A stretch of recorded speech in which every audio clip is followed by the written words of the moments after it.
Sex with a dismissive avoidant partner. The hidden struggles no one talks about.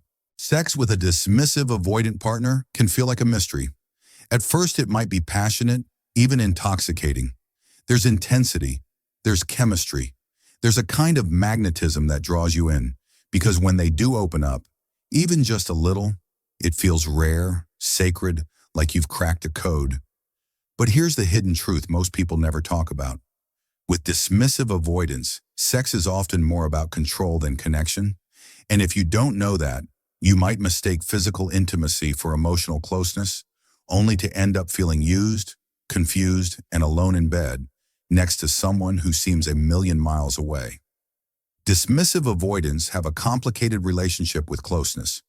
Their early life usually taught them that vulnerability equals danger, so they learn to suppress needs. They downplay emotion, and they create safety by staying distant, even in the most intimate situations.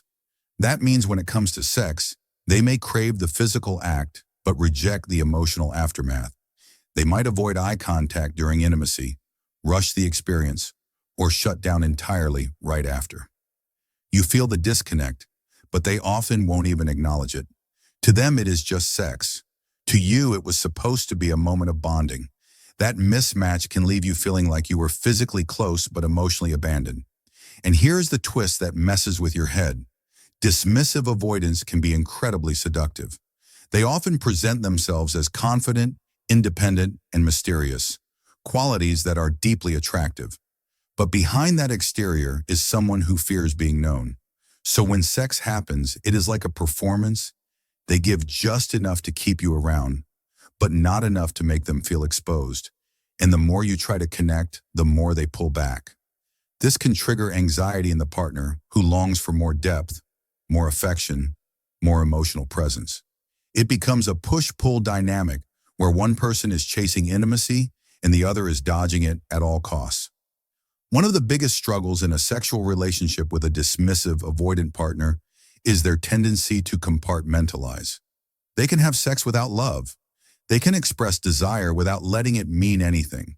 That's not always coldness, it's a coping strategy. But if you are someone who views sex as a pathway to deeper connection, this detachment can feel devastating.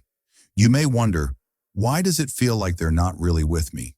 Or, why do I feel more alone after sex than I did before? And sadly, these questions often go unanswered because avoidants don't like to talk about emotional discomfort. They will dodge, deflect, or even deny that anything is wrong.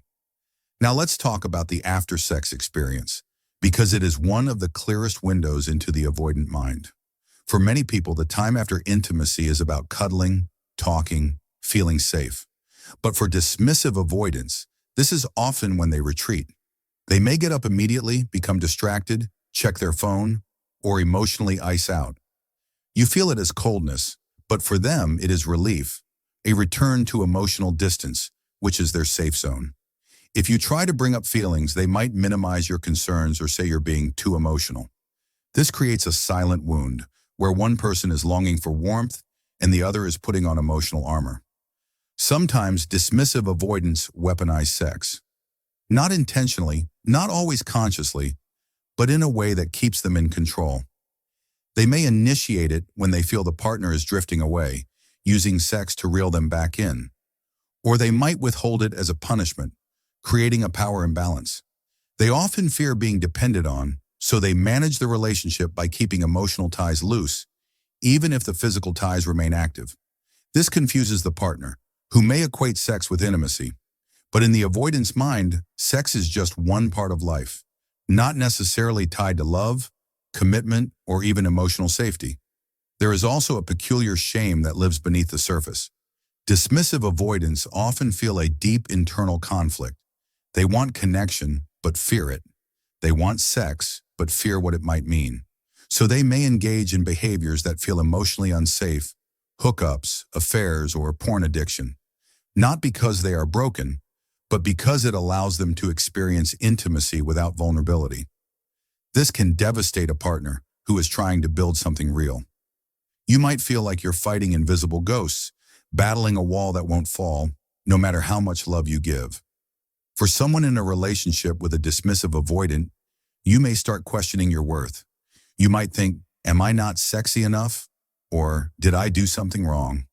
But the truth is, their avoidance isn't a reflection of your inadequacy. It is a symptom of their emotional defenses. No amount of sexual chemistry can override the emotional walls they've built to feel safe. And if you try harder, beg for more closeness, or use sex to bridge the gap, you often end up more wounded than before. Because to a dismissive avoidant, intimacy on your terms feels like pressure, and they react to pressure by shutting down or pulling away. Another overlooked aspect is how dismissive avoidants struggle with emotional reciprocity during sex. They may not verbalize affection, they might avoid foreplay or minimize your needs. Not because they don't care, but because they don't feel safe with emotional expression. That can leave their partner feeling like a service provider, not a lover. And over time, this creates resentment, especially if emotional needs go unmet outside the bedroom as well. It becomes a cycle where the physical keeps happening, but the emotional part slowly dies, and nobody talks about it. So is there hope? Yes, but it requires a very honest understanding. You cannot fix a dismissive avoidant with sex. You cannot use your body to unlock their heart. True change only happens when the avoidant partner recognizes their patterns and chooses to work on them through therapy, self-awareness, and emotional risk-taking. And that is rare unless they feel genuinely safe. If you're in this dynamic, you must ask yourself, am I emotionally starving while hoping for crumbs? Because if the sex leaves you feeling empty instead of fulfilled, it is a signal, not of your failure, but of the emotional reality you are living in.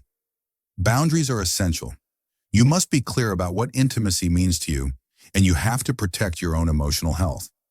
If sex is being used as a substitute for real connection, or if it is the only time you feel close to your partner, then it is time to reevaluate. Are you building a relationship or surviving one moment at a time? Are you using sex to feel loved while your partner uses it to avoid talking about love? These questions are painful, but they bring clarity, and sometimes clarity is what saves you from emotional erosion. In the end, sex with a dismissive avoidant is not just about what happens in bed. It is about what is missing before, during, and after. It is about the silence where affection should be, the distance where closeness should thrive, the loneliness you feel even when you're wrapped in someone's arms. And if you are in this space, remember, you deserve more than physical presence. You deserve emotional safety, affection, and real intimacy. Not just a body next to you, but a soul that chooses you over and over without retreating when things get real.